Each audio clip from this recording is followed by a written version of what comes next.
The first known tourist flight over the Grand Canyon occurred in 1919. By 1985, there were about 48,000 tourist flights, ridden by 400,000 people each year over and through the canyon, bringing in $70 million to the tourism industry. Hikers and environmentalists banded together to protest the noise explosion over the canyon, eliminating the peace and quiet that once was experienced. The Park Service initially avoided the controversy, although rangers called for a ban on flights. The Grand Canyon Airlines general manager said, "The aircraft makes no impact on the canyon except for a temporary sound of 1 to 3 minutes. There is no residual damage." On June 18, 1986, a helicopter collided with a twin-engine plane, crashing in the inner canyon near Crystal Rapids, 9 miles downriver from Bright Angel Trail. The tail of the plane was sheared off by the helicopter's rotor. Both aircraft crashed and completely disintegrated. The plane's emergency transmitter immediately emitted signals. All 25 people on board both aircraft died. Smoke billowed from down in the canyon.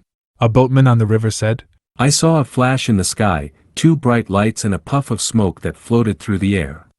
The sheriff office reported, "We got a report of a smoke column. We discovered it was a plane on fire. We put 1 park ranger down on site. We discovered a second column of smoke and immediately knew it was a mid-air collision." Wreckage from the helicopter lay near the bank of the tributary, Tuna Creek, about a half-mile from the plane. River Ranger Charles Peterson was first on the scene. "Initially, the heat was very strong from the aircraft, and I wasn't able to get closer than 50 or 60 feet. Later, I could get within 3 or 4 feet. There was no sign of life." He was there alone for an hour until a helicopter returned after reporting the tragic news. He thought about the painful task of getting the bodies out of the planes and out of the canyon. The fatalities aboard the plane included 11 from the Netherlands, 2 from Switzerland, 1 from South Africa, and 6 from the United States, including the 2 pilots. The passengers on the helicopter were from Germany. 4 days later, a memorial service was held at Shrine of the Ages on the South Rim, attended by 100 people, mostly friends and families of the American pilots killed. The skies over the canyon were purposely silent for several hours during the time of mourning. Some outrage surfaced. Previous memos were found at the FAA warning of unsafe air conditions at the canyon. The Sierra Club believed there was too little regulation over the canyon and said, "It's awful to think something like this has to happen before they act." The attorney for Friends of the River said, "Operating below the rim was a time bomb, and it went off." An executive of the helicopter company argued, "Somebody made a mistake, that's all, a terrible mistake." He argued that flying in the canyon was remarkably safe.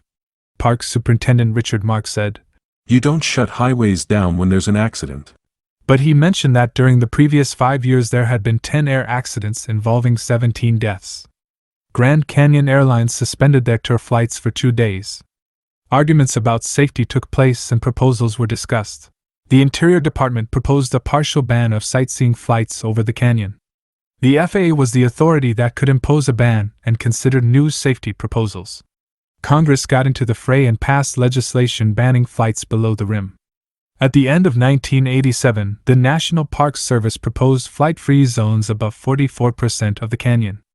In March 1987, the FAA finally established a special flight rules area over the canyon, moving aircraft away from noise-sensitive areas. In the years to follow, the rules continued to be modified. This video was written and produced by Davy Crockett for the Grand Canyon Historical Society. Visit us at grandcanyonhistory.org. Help us continue to preserve and share the history of Grand Canyon by becoming a member of the Society.